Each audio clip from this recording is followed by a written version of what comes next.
चतुश्लोकी गीता का अंतिम श्लोक, अध्याय 10, श्लोक संख्या 11। तेषामेवानुकम्पार्थम् अहमज्ञानजं तमः नाशयाम्यात्मभावस्थो ज्ञानदीपेन भास्वता।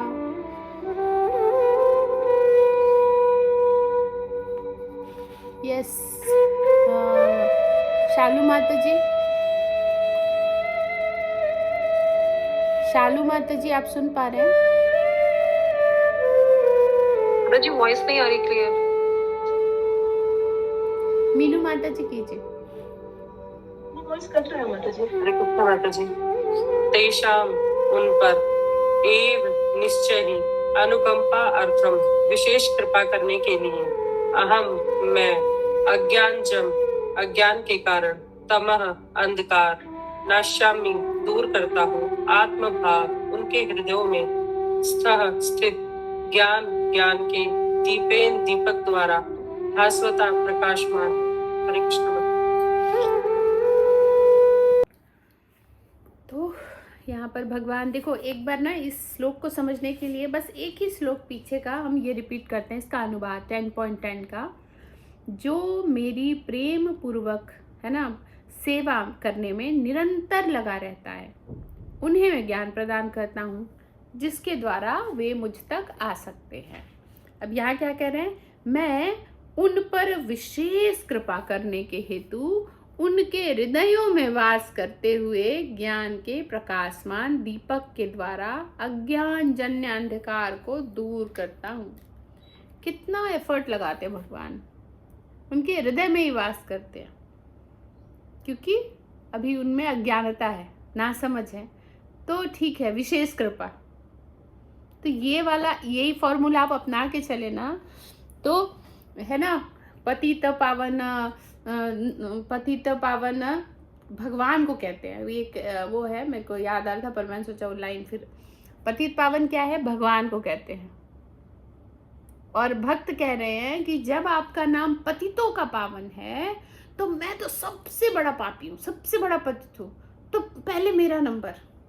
तो जब हम अपने आप को छुपाते हैं ना, मैं इतनी पापी नहीं हूँ, तो हम ऊपर ऊपर रहते हैं, है ना। भगवान के करीब जाने के लिए जब हम अपने जो भी हमारे पाप है एक एक को पकड़े, समझे और कहें हम पापी हैं। क्योंकि देखो ये कैसे समझ में आएगा, जैसे एम्स हॉस्पिटल है, अच्छा हॉस्पिटल है, पर बहुत लोगों के लिए वो अच्छा नहीं भी है। क्यों? उन पर इतना बर्डन है काम का, इतना प्रेशर है डॉक्टर्स के पास कि डॉक्टर किसको ट्रीट करते हैं? जो भी मरने वाला होता है। अरे अभी गया, दौड़ो, हाँ इसको कुछ हो रहा है, तो डॉक्टर दौड़ के जाते हैं, है ना, उसका ट्रीटमेंट करते हैं। कि जो जाने वाला है, जो सबसे नीचे की जाने ना दिया जाए, पहले उसको ठीक करो, उसको ठीक करो। तो यहाँ पर ये ऐसे ये सूट करता है कि जो जितना बड़ा पापी है भगवान वहां से नंबर लगाते हैं नीचे से, कि अरे ये बहुत ज़्यादा फंस रहा है, भक्ति करने की कोशिश कर रहा है पर बहुत पाप है, तो ये तो नरकों में वास ना करे, इसलिए पहले इसको ज़्यादा डेंजर जोन में है ये। ठीक है, तो हम क्या करते हैं? हम नहीं, हम उतने डेंजर जोन में नहीं है। हम पाप तो मैं नहीं करती हूँ माता जी। मैं तो मतलब मैं क्या बताऊँ, मैं सबका दुख सुख मुझे बहुत समझ आता है, मैं दूसरों के लिए बहुत करती हूँ, मैंने ये कर दिया, मैंने वो, मैं क्या बताऊँ आपको, मैं बस मैं चलता है। ये नॉर्मल लोग करते हैं ऐसा, है ना। लेकिन अगर भक्ति में आकर भी अगर हम यहीं तक अटके हैं, मतलब अभी हम कुछ सीखा नहीं। भक्ति में आएंगे तो अपने अंतर के एक एक पाप आपको दिखाई देंगे, समझ में आएगा। अभी जो हमारे लिए पुण्य था, हो सकता है कल वही हमारे लिए पाप दिखे। तो तब लगता है कि हम कितने बड़े पापी हैं। पतित पावन हेतु। तो यहाँ पर यही कह रहे हैं भगवान कि उन पर भगवान क्या करते हैं? उनके हृदय में वास करते हैं और अज्ञानजन अंधकार को दूर करते हैं। तो अपने आप को पतित ढूंढना है, सर्च करना है कि मैं ना इतना बड़ा पापी हूँ। अब मैं ढूंढती हूँ मैं कितनी बड़ी पापी हूँ। ढूंढो, ऐसे नहीं पापी करने लग जाओ जान के, जानबूझकर नहीं करना। ऑलरेडी हमारे पास बहुत सारा कुछ है, लेकिन हम ढूंढेंगे उसको, हम ढूंढेंगे, बैठकर मंथन करेंगे कि क्या क्या समस्या, और वो भगवान के सामने रखते हैं। देखो ये भी पाप दिख गया भगवान, एक और दिखा, ये भी है वो भी है। मतलब भक्त, अच्छा यहाँ पर वैसे कलयुग में कहा गया है, कलयुग का एक खास बात ये है कि आप जो मतलब जो करते हो बुराई किसी के लिए, बोलते हो, वो बुरा माना जाएगा, लेकिन जो हृदय में किसी के लिए बुरा सोचते हो वो नहीं माना जाएगा, क्योंकि जानते हैं कलयुग है, सब के सब पापी है। लेकिन जैसे आपका अपग्रेड हो जाता है, आप भक्त बन जाते हो, फिर अगर आप हृदय में कुछ अच्छा सोच रहे हो वो भी मिलेगा, कुछ बुरा सोच रहे हो तो वो भी मिलेगा, क्योंकि भगवान कहते हैं अब तो तुम अपग्रेड हो गए हो, अब तो मुझे तुमसे ज्यादा उम्मीद है, तो बुरा मत सोचो। और भक्त सोचते भी नहीं, अगर सोचते हैं तो वो भक्ति नहीं है फिर, है ना। तो अब तात्पर्य में आते हैं। उम्मीद है सबके पास भगवत गीता, तृप्ति मैया आपके पास भगवत गीता खुली हुई है? मेरे पास नहीं है, मैं बस अभी सुन ही रही हूँ। आप कितने दूर हो वहां से? आप कहाँ बताया था आपने मुझे? ये रतलाम है, मालवा, यहाँ से अच्छा, 15 घंटे का रास्ता है। रतलाम, वो एक जब वी मेट में आया था ना रतलाम, वही वाली ना? हाँ, देखो हाँ, मुझे ये कितना याद महाकाल है। ये महाकाल के पास है। उससे हाँ। भी ज्यादा इजी रहेगा, महाकाल के पास है। वो मुझे याद नहीं रहेगा, पर ये वाला याद है। देख लो कितनी बहुत अच्छा है ना, हृदय में, मन में, आत्मा में भरी हुई। तो जैसे याद आए उसको बोल दो भक्तों के सामने, वो चीज ही खत्म हो जाती है। मन में आए तुरंत निकाल दिया। तो आप है ना कैसे भी, या तो ऑनलाइन मिल जाएगी आपको, या आप ना नियर बाई टेम्पल, ठीक है, अगर ऑनलाइन मिल जाएगी तो मैं ऑनलाइन भी ऑनलाइन मिल में जाती ऑर्डर है। और अगर आप टेम्पल नियर बाय सर्च करेंगे स्कॉन, तो भी आपको मिल सकती है। अगर मिले तो वहां जाकर लाए तो और अच्छा है, उसी बहाने दर्शन हो जाएंगे। दोनों चीजें आप देख लेना, अपना कंफर्ट। ठीक है, जी माता जी। तो अब तात्पर्य समझते हैं हम कि जब भगवान चैतन्य बनारस में हरे कृष्ण महामंत्र के कीर्तन का प्रवर्तन कर रहे थे, तो हजारों लोग उनका अनुसरण कर रहे थे।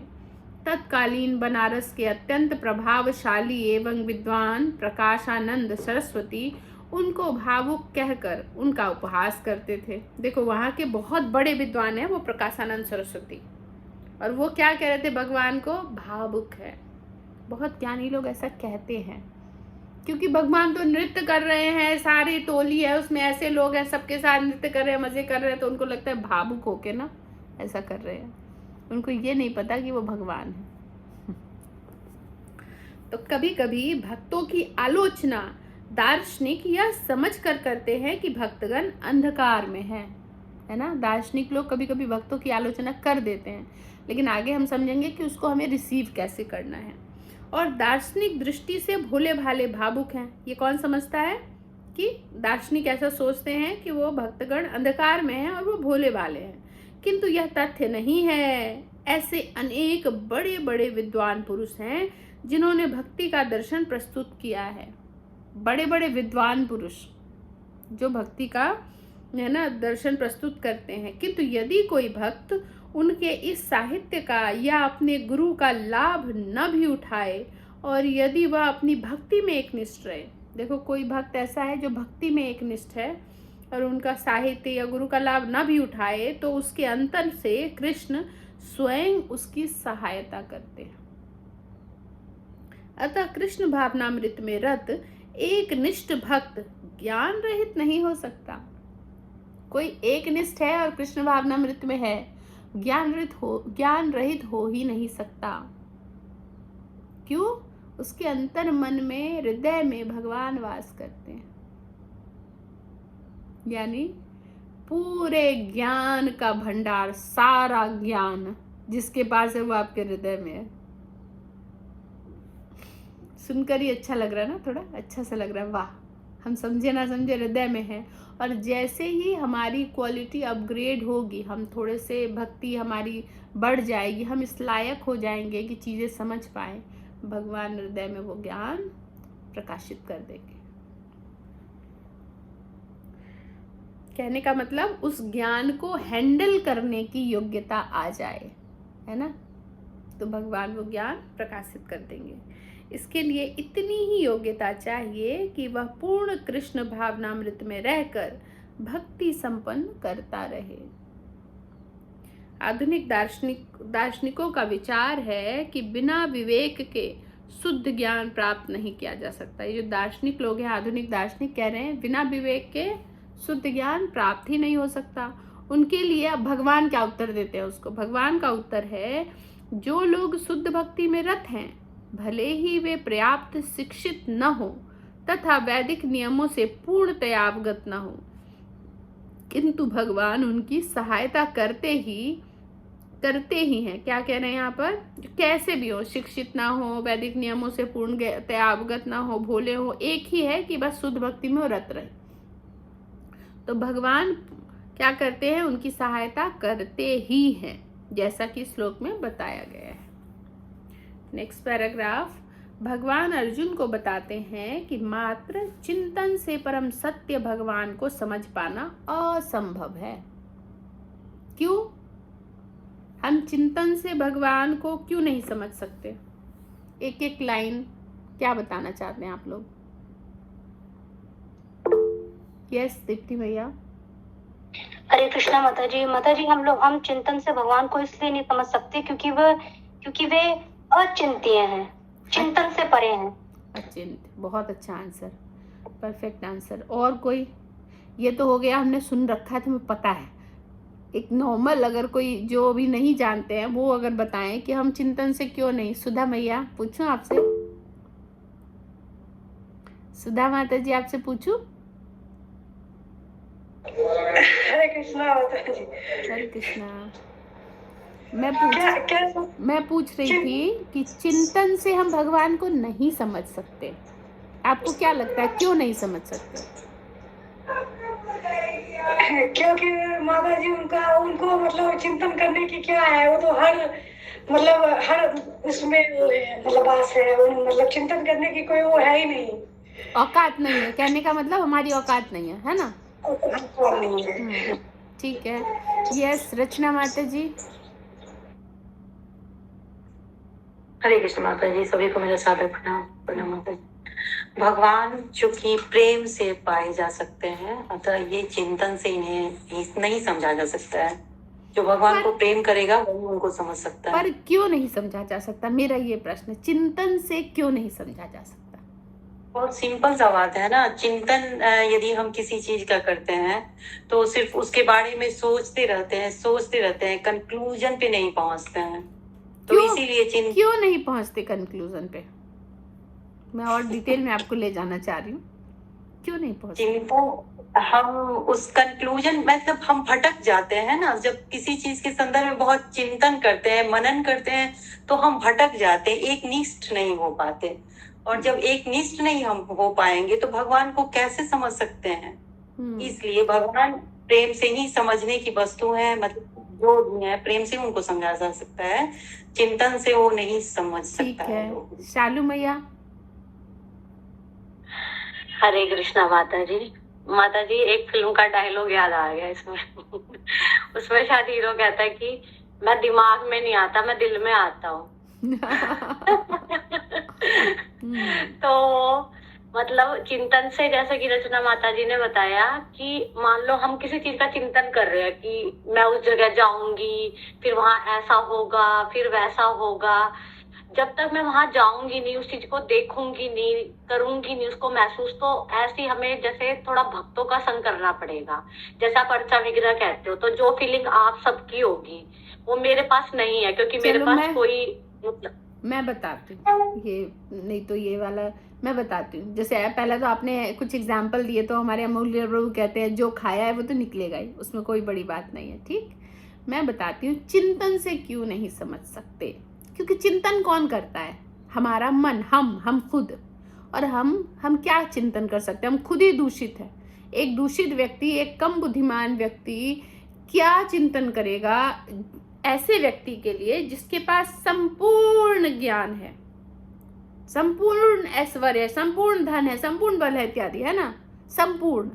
तो जिसके पास कुछ भी नहीं है, जो कंगाल है, वो भिखारी है, वो क्या चिंतन कर सकता है? डॉक्टर फ्रॉग की तरह, है ना। तो इसलिए हम चिंतन से, यहाँ पर वही लिखा है कि हम अपनी चिंता से नहीं समझ सकते। क्या कह रहे हैं कि भगवान अर्जुन को बताते हैं कि मात्र चिंतन से परम सत्य भगवान को नहीं समझ सकते। ये हम और एग्जाम्पल इसका समझते हैं कैसे। किसी व्यक्ति ने, सामने वाले ने हमसे कुछ ऐसा कह दिया, क्या बात है शालू माता जी, आज आप दिख रहे हो, कुछ भी कह दे, मतलब आज आप इतने दिख रहे हो, कुछ भी।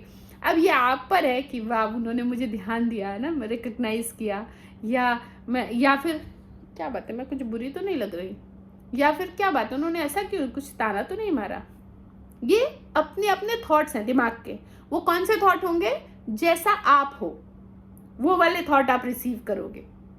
अगर सामने वाला व्यक्ति मजाक करता है और कहीं मैं भी उस मजाक को समझने में सक्षम हूँ, मैं भी मजाक है तो मैं समझूंगी अरे ये तो ऐसे मजाक कर रहे हैं, और अगर नहीं मैं सीरियस हूँ तो उसको सीरियस लूंगी, मैं नेगेटिव हूँ तो नेगेटिव रूप में लूंगी। यानी चिंतन हमारे ही मन का उपजा हुआ भाव है, तो उस भाव से हम कैसे समझ सकते हैं भगवान को। तो यहाँ पर कह रहे हैं भगवान कि चिंतन क्या है? मात्र चिंतन परम सत्य भगवान को समझ पाना असंभव है, क्योंकि भगवान इतने महान है कि कोरे मानसिक प्रयास से उन्हें ना तो जाना जा सकता है, ना ही प्राप्त किया जा सकता है। जैसा कि हमने कहा कि भगवान पूर्ण है, पूर्णस्य पूर्णमादाय, तो भगवान को कभी भी चिंतन से नहीं समझा जा सकता। चिंतन हमने जो देखा है उसी में से चिंतन कर लेंगे ना, जो देखा ही नहीं, जो समझा ही नहीं, जो जाना ही नहीं, उसमें क्या चिंतन कर पाएंगे। अगर किसी के घर का माहौल है ऐसा कि सब खिले खिले हैं, पॉजिटिव है, हंसमुख है, वातावरण बड़ा अच्छा है, तो उस घर का बच्चा भी ऐसा ही होगा, खूब मजाकिया, खिला खिला, हंसमुख ऐसा। और किसी के घर का माहौल नेगेटिव है, बहुत डिस्टर्बिंग है, तो वो बच्चा की परवरिश भी ऐसा ही होगी, उसके मस्तिष्क में भी ऐसे ही भाव आएंगे। तो हमारे आसपास के कुछ लोग हमें प्रभावित कर सकते हैं। तो जिस दुनिया में हम हैं, दुखालय आश्वासतों में आंख खोली और यहीं पर है, तो हम क्या चिंतन करेंगे। भले ही कोई लाखों वर्षों तक चिंतन करता रहे, देखो क्या कह रहे हैं कि चिंतन से समझ पाना तो मुश्किल है, भले ही कोई लाखों वर्षों तक चिंतन करता रहे, किंतु यदि भक्ति नहीं करता, यदि वह परम सत्य का प्रेमी नहीं है, तो उसे कभी भी कृष्ण या परम सत्य समझ में नहीं आएंगे। जब तक हम प्रेम से उनकी भक्ति ना करने लगे, भगवान समझ में नहीं आएंगे।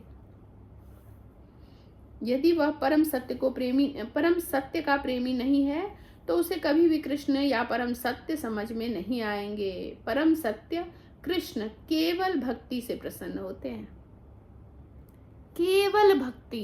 ये इंपॉर्टेंट है समझना।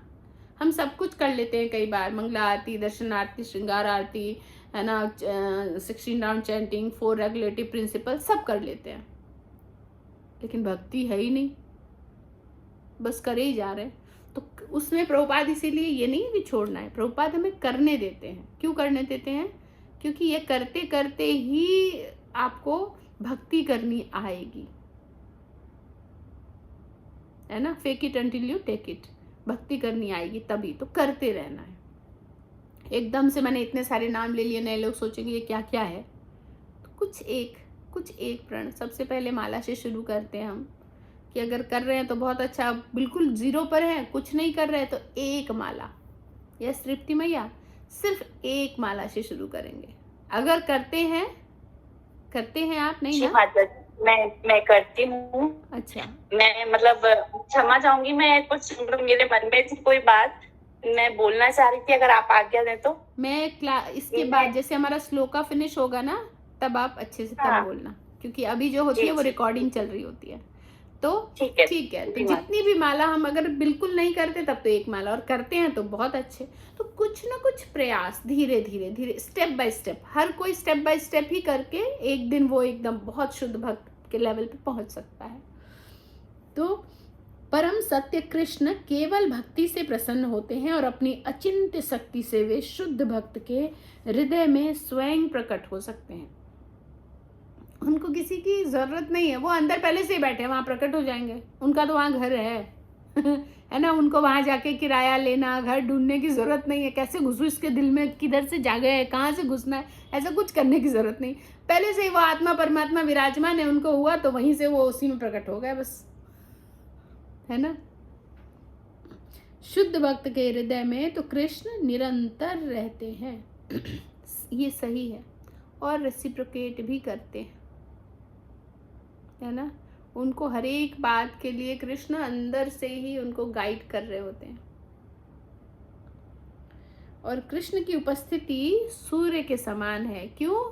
जहाँ सूर्य तहाँ नहीं माया अधिकार, है ना। कि सूर्य क्या है? सूर्य प्रकाश सम, सूर्य प्रकाश के समान है। जहाँ प्रकाश है वहाँ अंधकार हो ही नहीं सकता। Just switch on your light और एंड डिसअपियर द डार्कनेस। अपने जो अंधेरा है तो उसको भगाने के लिए क्या करना है? अंधेरे को पकड़ पकड़ के धक्का मार के बाहर निकालेंगे? कभी नहीं निकलेगा। बस लाइट जला दो, कहाँ है अंधेरा? गया। तो हृदय में जो इतना अंधेरा है ना, अगर जैसे ही भगवान वहाँ सूर्य की भांति प्रकट होंगे, डिसअपियर, सारा अंधेरा गायब। जिसके द्वारा अज्ञान का अंधकार तुरंत दूर हो जाता है। क्यों? भगवान की उपस्थिति सूर्य के समान है। शुद्ध भक्त पर भगवान की यही विशेष कृपा है। तो उसके लिए पहले शुद्ध भक्त बनिए, तो ये विशेष कृपा है। देखते ही पता चल जाता है, बस देखते ही दर्शने पता चल जाता है कि कौन शुद्ध भक्त है। जैसे जैसे आपके अंदर हमारे अंदर का अंधेरा छटेगा, दर्शन मात्र से, मुंह खोले एक शब्द से पता चल जाएगा कि कितनी भक्ति है इसके अंदर, कितनी गहराई है। तो हमें बस प्रयास करना है। करोड़ों जन्मों के भौतिक संसर्ग के कलमश के कारण मनुष्य का हृदय भौतिकता के मल यानी धूलि से आच्छादित हो जाता है। हम, है ना, आज से तो है नहीं पृथ्वी पर, करोड़ों भी एक काउंट है, इसीलिए बता दिया गया है कि भाई तुम करोड़ों ही समझोगे। ये तो कभी खत्म ही नहीं हुआ, अनगिनत, है ना, हमेशा से थे, हैं, रहेंगे, वो वाला हाल है। तो इतने जन्मों का जो अंधकार हमारे हृदय पर, भौतिक जगत का जो मल बैठ गया है, धूली बैठ गई है, उससे वो सब आच्छादित हो गया है, ढका हुआ है। एक हीरा है, कितना चमकता है, स्पार्क करता है, लेकिन उस हीरा को छोड़ दिया जाए कहीं पर, और कहीं पर क्या करोड़ों खरबों जन्मों तक छोड़ दिया गया। कहाँ गया वो हीरा? है वो भी वही। हो सकता है पता नहीं जमीन की कितनी गहराई में, फिट में अंदर घुस गया हो, जम के समय के हिसाब से, कभी पत्थर, कभी मिट्टी, हवा, धूल, पत्ते, है ना, पता नहीं कितना अंदर घुस गया हो, लेकिन है। हमारे हृदय में भी भगवान हैं, लेकिन वो धूल से ढक गया है पूरी तरह। और ये 1-2 दिन का धूल नहीं है, ये हम कितनी भी कोशिश करें खुद से हटा नहीं सकते। इसीलिए थोड़ा से नियम जो है वो कठोर लेने पड़ेंगे कि ये सब कार्य करना है, और विश्वास, प्रभुपाद ने कहा ये सब करेंगे तो हमारे हृदय का जो मल है वो हट जाएगा, छट जाएगा। क्या करें इसमें कि, और निरंतर हरे कृष्ण का जप जो करता है तो यह मल तुरंत दूर हो जाता है। उपाय भी बता दिया, है ना। क्या? हरे कृष्ण कृष्ण कृष्ण हरे हरे, हरे राम राम राम हरे हरे। बस सारा धूल छट गया। कितना आसान है ना। लेकिन मैंने धूल अभी जो था सारा धूल छट गया, लेकिन फिर आ गया। कैसे? मैंने सांस लिया, यहीं रहना है, यहाँ से जाना तो है नहीं, सांस तो लेंगे। सांस लिया, करोड़ों जीवों के अंदर सांस में चले गए, हत्या हो गई न चाहते हुए भी। सांस किसने दिया? ऑक्सीजन भगवान ने। जिस ऑक्सीजन सिलेंडर का हम कितना पे करते हैं हम जानते हैं, तो ये ऑक्सीजन भगवान ने दी। तो ये भी हम फ्री में सर्विस लिए जा रहे हैं, कुछ दे नहीं रहे, बस लिए जा रहे हैं सर्विस। तो बस ऑटोमेटिकली वो चढ़ता जाता है हम पे। इसीलिए निरंतर चैंटिंग, और इसीलिए प्रभुपाद ने हमें 16 माला का प्रावधान बताया है, गिनकर। जो भक्त कहते हैं ना, अरे आप लोग तो गिनकर कहते हो, प्रभुपाद ने कहा है गिनकर इतना। इसमें 25,000 नाम है भगवान के, और एक दिन में आप सबका जो माइनस पॉलिसी है ना, वो 25,000 की है। जितना आप श्वास लेते हो, खाते हो, पीते हो, बोलते हो, जो कुछ भी, एक नॉर्मल जो है 25,000 पाप करते हैं हम, क्योंकि हर चीज़ भगवान का है और हम ले रहे हैं। है ना। तो 25,000, इसीलिए ये नाम करो ताकि कम से कम माइनस में न जाओ तुम। पहले तो उन्होंने 64 माला कही थी, जब माना नहीं किसी ने तो फिर 32 करते करते यहाँ तक आ गए। कम से कम बैलेंस बना कर रखो। तो यह मल तुरंत दूर हो जाता है और उसे शुद्ध ज्ञान प्राप्त होता है। परम लक्ष्य विष्णु को इसी जप तथा भक्ति से प्राप्त किया जा सकता है। क्या कहना, जो भी परम लक्ष्य हमारा विष्णु इजिकल टू कृष्णा, मैंने समझा दिया है पहले ही कि अगर हम उनको इसी जप तथा भक्ति से प्राप्त किया जा सकता है, और किसी भी तरह कोई और अन्य उपाय नहीं है, नहीं है, नहीं है। व नास्ते व नास्ते व नास्ते गतिरन्यथा, कोई अन्य उपाय नहीं है। अन्य किसी प्रकार के मनोधर्म या तर्क द्वारा नहीं, बस नाम जप से। अन्य किसी प्रकार का ना तो कोई मनोधर्म चलेगा या तर्क चलेगा। अरे तुम सब तो पूरे दिन क्या ऐसे ऐसे, हम तो हृदय से जी पूरा दिन नाम लेते हैं। या प्याज लहसुन में क्या है, प्याज लहसुन में क्या है, उसमें वो तो हेल्दी है। भगवान थोड़ी कहते हैं ना हेल्दी रहो, हेल्दी खाने को तो कहते हैं प्याज में इतना कुछ होता है, लहसुन में इतना कुछ होता है, वो आपको सब चीज़ बता देंगे। हर एक चीज़ का लॉजिक है बोलने वालों के पास। एक मिनट हिल गया।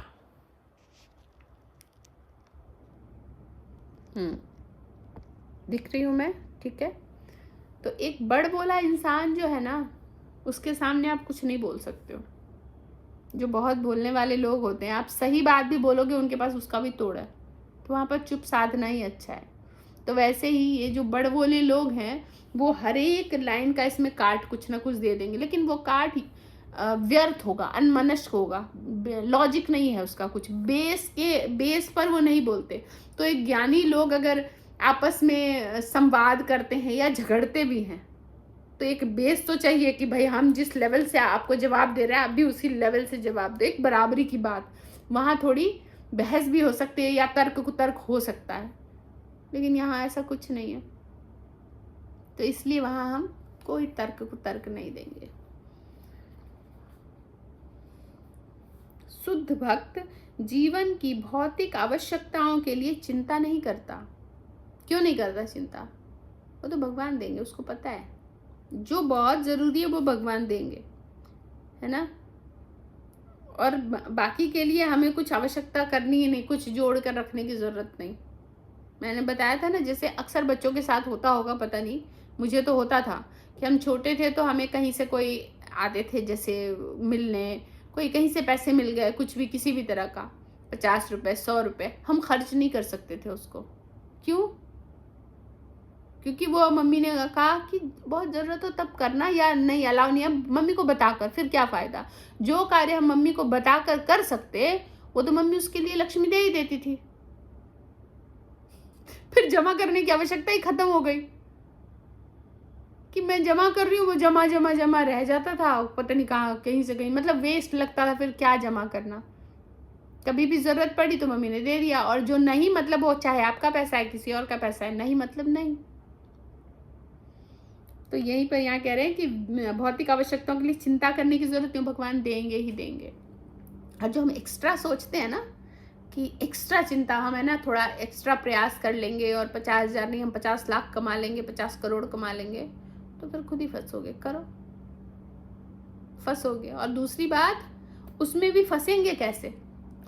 आपकी किस्मत में अगर लिखा है उतना पैसा तभी मिलेगा, लेकिन मिल कैसे रहा है? अथक परिश्रम से, है ना। लिखा है आपकी किस्मत में वो, लेकिन मिल रहा है अथक परिश्रम। सारी भक्ति छोड़ दी, सब छोड़ दिया, और यहाँ जाना है वहाँ जाना है, अथक परिश्रम, तो नेगेटिव इम्पैक्ट पड़ेगा उस पैसे का। लेकिन आपके भाग्य में लिखा है और आप फॉलो कर रहे हो प्रभुपाद को, है ना, जो भी हमें कहा जा रहा है। हम 8 घंटे से ज़्यादा नहीं करेंगे काम, हमने सेवा की। अब चाहे आपको 0 देना है आप जानो, करोड़ देना है आप जानो, मुझे कुछ नहीं करना। मुझे तो अब मेरे पास टाइम नहीं है, मुझे भक्ति करनी है, मेरे पास टाइम नहीं है इन चीज़ों के लिए। तो भगवान वो स्वयं देखते हैं, जिसकी किस्मत में है जो है वो मिलता ही है। और ये बात ना हमारे कहीं ना कहीं सबकॉन्शियस माइंड में फिट है, हम समझते नहीं। हम छोटे थे तो जैसे किसी की कोई अंगूठी है, अच्छा लग रहा है, मैं ऐसे पहन के देखते थे तो मम्मी मना करती थी, नहीं चेक करने के लिए भी नहीं। क्यों? मम्मी कहती थी कि सबके हिस्से का अपना होता है, आप दूसरे के हिस्से का पहनोगे कट जाएगा आपका अपना। अरे बाप रे, नहीं चाहिए है ना, हम क्यों पहने दूसरे का। तो यही बात है, फिर हम क्यों ऐसा धन कमाएं जिसमें हम लगे हैं। एक फिक्स टाइम है, आप इतना करो, उसके बाद फुल ऑन सेवा करो, आपकी किस्मत में होगा जितना वो मिलेगा ही मिलेगा। इस पर हमने बहुत कथाएं सुनी है किस्मत के बारे में। जो एक बेटी गरीब के घर में विवाह हो गया था, है ना, मतलब बहुत धनवान थे माता पिता, और जो जमाई थे वो धनवान नहीं थे, तो माँ का हमेशा मन रहता था कि कुछ बेटी को भेज दूं। पर जो पिता थे वो भक्त थे, वो कहते थे हरि की इच्छा नहीं होगी तो कुछ नहीं होगा। पर माँ ने छुपाकर क्या किया, मिठाई भेजने के बहाने हर मिठाई में असरफी छुपाकर बेटी को भेज दी। पर हमने सुना है कि किस तरह वो घूम फिर कर दोबारा उसी घर में वापस आ गया, क्योंकि उसकी किस्मत में नहीं था।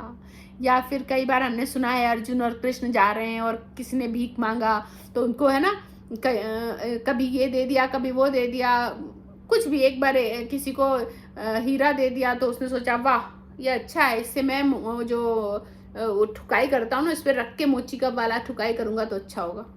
ज्ञान नहीं है उसके पास कि ये हीरा मिल गया मुझे, वो गरीब का गरीब ही है।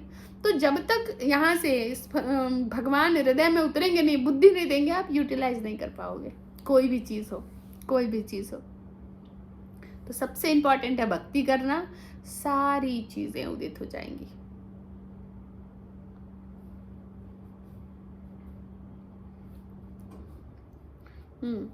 तो शुद्ध भक्त के जीवन में भौतिक आवश्यकताओं के लिए चिंता नहीं करता, न तो उसे कोई और चिंता करने की आवश्यकता है, क्योंकि हृदय से अंधकार हट जाने पर भक्त की प्रेमा भक्ति से प्रसन्न होकर भगवान स्वतः सब कुछ प्रदान करते हैं।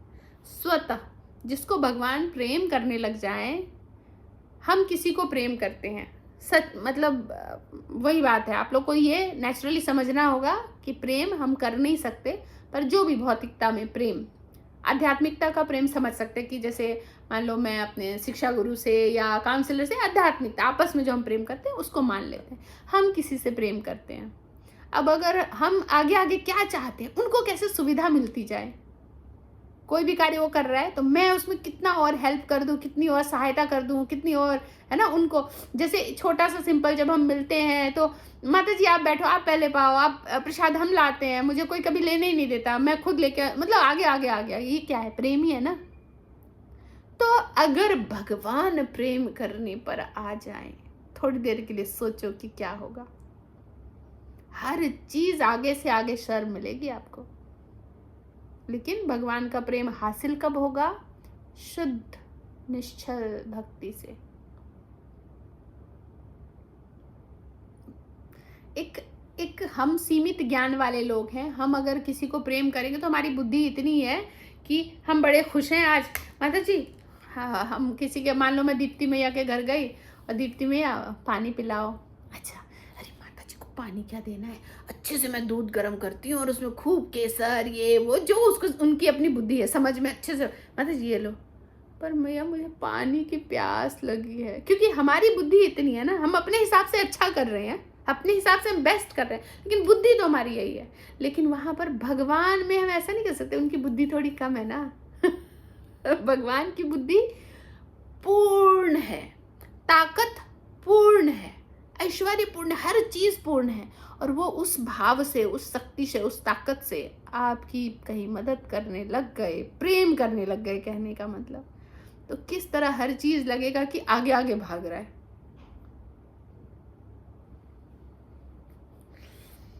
तो यहाँ पर क्या है, क्योंकि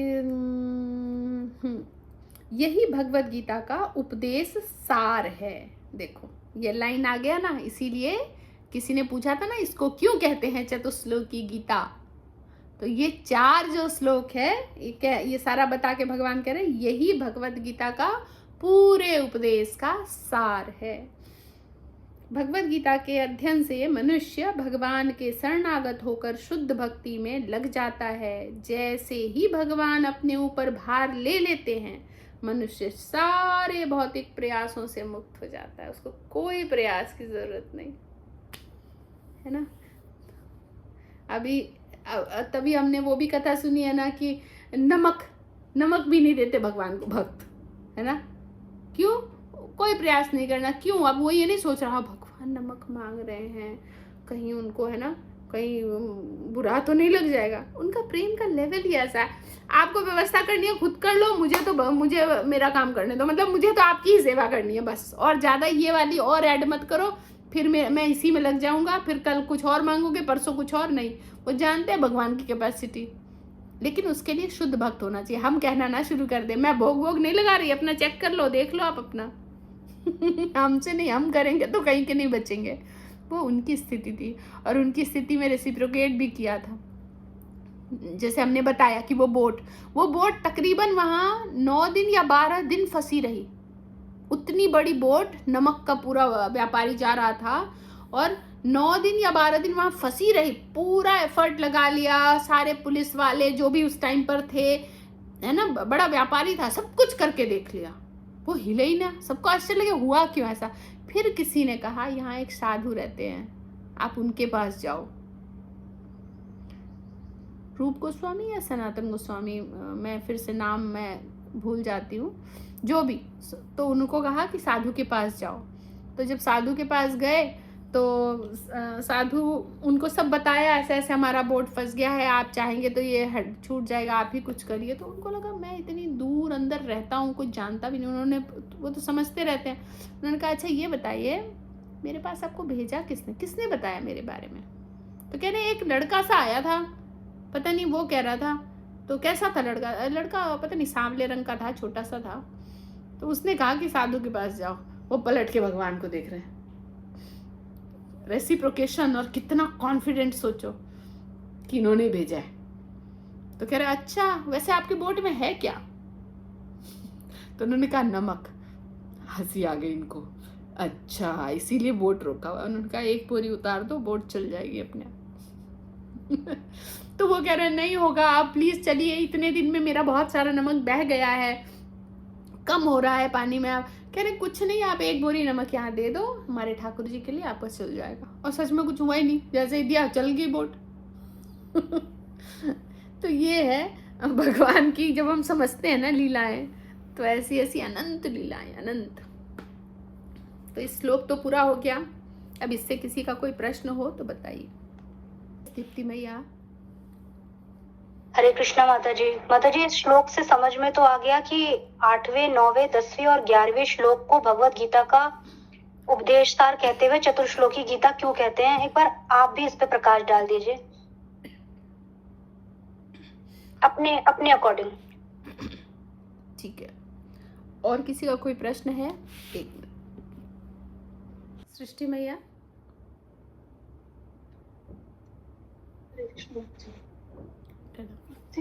मेरे बस एक क्लियर करना चाह रही हूँ, जो अर्थ दिया यहाँ पर, मैं उन पर विशेष कृपा करने के हेतु उनके हृदय में वास करते हुए ज्ञान के प्रकाशमान दीपक के द्वारा अज्ञान जन्य अंधकार को दूर करता हूँ। इसका मतलब जी कुछ डीपली मीनिंग है या फिर जैसे लिखा है बस इतना ही है, प्रकाशमान दीपक के द्वारा अज्ञान जन्य अंधकार को दूर करता हूँ। तो जनरली हम समझते हैं यही बात है कि भगवान क्या कह रहे हैं, जो एकनिष्ठ भक्त है भगवान का, एकनिष्ठ, कोई और नहीं, कोई दुर्गा काली शनि कुछ और नहीं, एकनिष्ठ भक्त। या साइड से इसको भी हृदय दे देना, इसको भी, भौतिक लोगों में भी हम बहुत सारी भीड़ होती है, तो सिर्फ और सिर्फ भगवान होने चाहिए उस जगह पर, एकनिष्ठ भक्त। तो अगर कोई ऐसा है तो ऑटोमेटिकली हृदय में भगवान उदित हो जाते हैं। ये हम थोड़ा सा समझ सकते हैं। वाल्मीकि रामायण, अगर हम लोगों ने ना रामायण बनी थी तो देखा था, तो उसमें लव कुश को जो शिक्षा दे रहे हैं, गुरु है वो, लेकिन ऐसे नहीं शिक्षा दे रहे हैं, हर दिन बैठ के श्लोक सुना रहे हैं, याद करा रहे हैं। वो बहुत छोटे थे और उनको सारी सीता का क्या होने वाला है वो सब तक पता हो गया था, क्योंकि हृदय से हृदय में ट्रांसफर हो गया था। मतलब ये समझो कि एक बड़ा सा PDF फाइल है, मतलब ये वो खोलना आपका वो मोबाइल, लो ट्रांसफर कर दिया मैंने, देख लो। जो आप शायद पढ़ने में आपको आई थिंक 10 दिन, 20 दिन, 25 दिन भी, या फिर पूरी की पूरी, है ना, हमारे पास भागवतम भी आ जाता है, समझ सकते हैं वो कितना छोटा सा उदित हो गया, अब आपके पास पूरा है। तो ठीक ऐसे ही समझ सकते हैं हम कि एक भगवान प्रकाशित हो जाते हैं अंदर, और वो दिखता है, जिसके हृदय में भगवान उदित हो जाए उसके हर एक चीज में दिखता है। पर ये इतना आसान नहीं है कि हर एक चलता भगवान पर उदित हो गए शायद इनके हृदय में, भगवान उदित हो गए शायद इनके हृदय में, ऐसा नहीं है, बहुत मुश्किल है।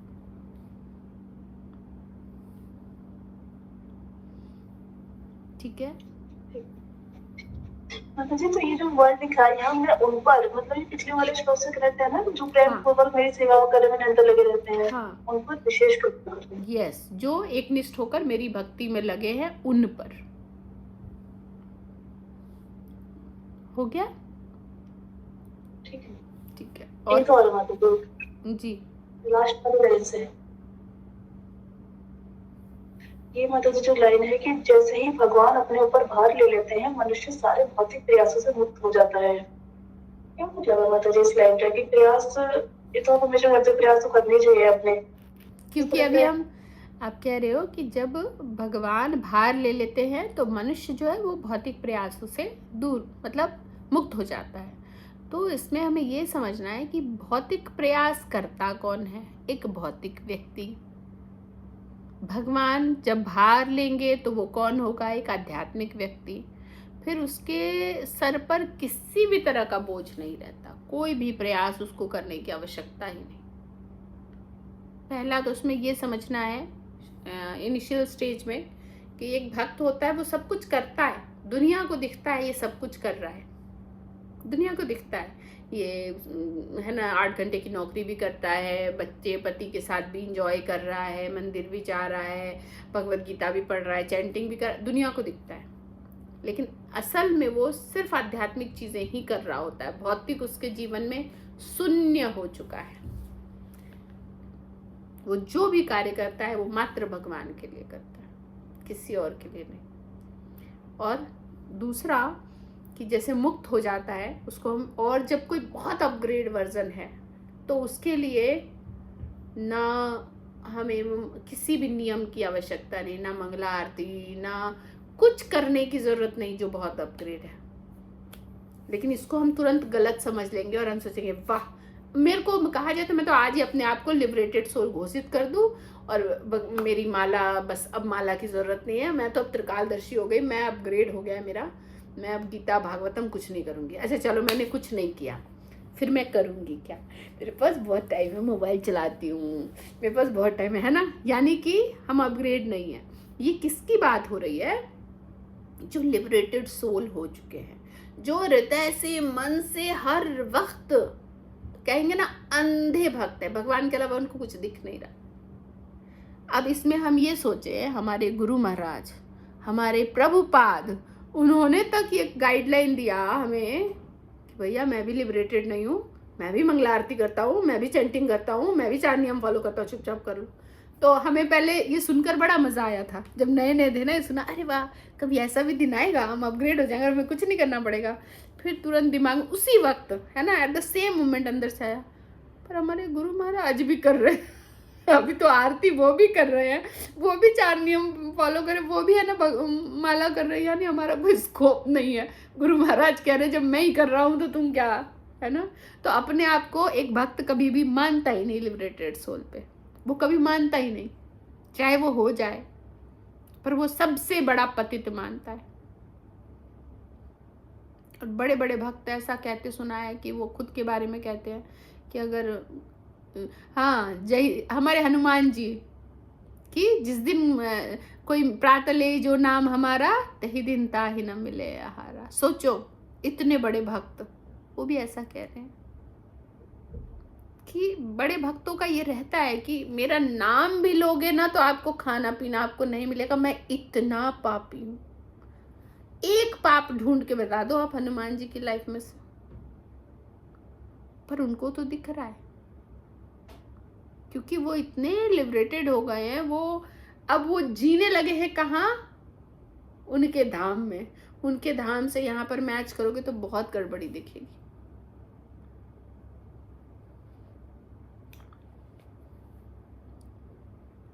माता जी से आपने कहा भौतिक प्रयास भौतिक व्यक्ति करता है, तो इसका क्या मतलब हुआ कि भौतिक प्रयास वो करेगा ही नहीं, या फिर आध्यात्मिक तक जाने के लिए तो भौतिक प्रयास कर सकता इसका है? ये मतलब हुआ कि एक भौतिक व्यक्ति जो भी प्रयास करेगा वो भौतिक ही होगा, भौतिक ही होगा। चाहे हम शुरू में कोई भौतिक व्यक्ति है और वो माला कर रहा है, वो भी उसका भौतिक प्रयास ही है। उस पर कृपा हो गई, गुरुदेव ने कहा माला करो, माला कर रहा है, प्रयास भौतिक ही है, क्योंकि उसके बदले में उसके मन में कुछ चलता रहेगा, मैं तो माला करता हूँ, मैं अब सेफ हूँ, उसको जरा सी चोट लगी, मैं इतनी माला करता हूँ, मेरे साथ ही होना था, भौतिक बुद्धि। तो उसका अभी सब कुछ भौतिक ही है। धीरे धीरे धीरे धीरे जब वो शुद्धतम होता जाएगा तो वो ऑटोमेटिक आध्यात्मिक बन जाएगा, फिर उसका हर प्रयास कन्वर्ट हो जाएगा आध्यात्मिकता में। इसका उल्टा माता जी हुआ कि आध्यात्मिक व्यक्ति जो भी प्रयास करेगा वो आध्यात्मिक ही होगा। यस है ना? यस, बल्कि ये सीधा है, वो उल्टा हो गया। सीधा ये है कि आध्यात्मिक व्यक्ति जो भी प्रयास करे वो आध्यात्मिक ही होगा, चाहे वो आइसक्रीम क्यों ना खा रहा हो कहीं पर। ये हम खुद हम सब अपने लिए मान के चल रहे हैं कि वो आइसक्रीम भी खा रहा हो तो हम अच्छा ये भी आइसक्रीम खाते हैं। कुछ भी कर रहा हो, अगर वो आध्यात्मिक है तो वो 100% उस समय आध्यात्मिक ही है। तो कभी भी हमें उसे जज नहीं करना चाहिए। और माता जी जैसे आपने एग्जाम्पल दिए बड़े बड़े भक्तों को, कभी खुद को लिबरेटेड सोल नहीं मानते हैं, मानते ही नहीं है, होते ही नहीं है, मानते नहीं है ना? अगर हम सोच रहे होते नहीं है, इस एक लाइन से सर्टिफिकेट फिक्स हो जाएगा, नर्क भेजो, सारा किया धरा खत्म। तो संभव ही नहीं है कि होना, मानते नहीं है। जो होते हैं ना वो मानेंगे नहीं, और जो मानते हैं वो होते नहीं। यही दुनिया में भी सच्चाई है। कुछ लोग हम तो बहुत, मैं सबका भला ही सोचती हूँ हमेशा, हम ये अपनी गुणगान, वो बिल्कुल वैसे नहीं होते। और जो होते हैं वो मानते नहीं। मैं क्या करता हूँ, कुछ भी नहीं।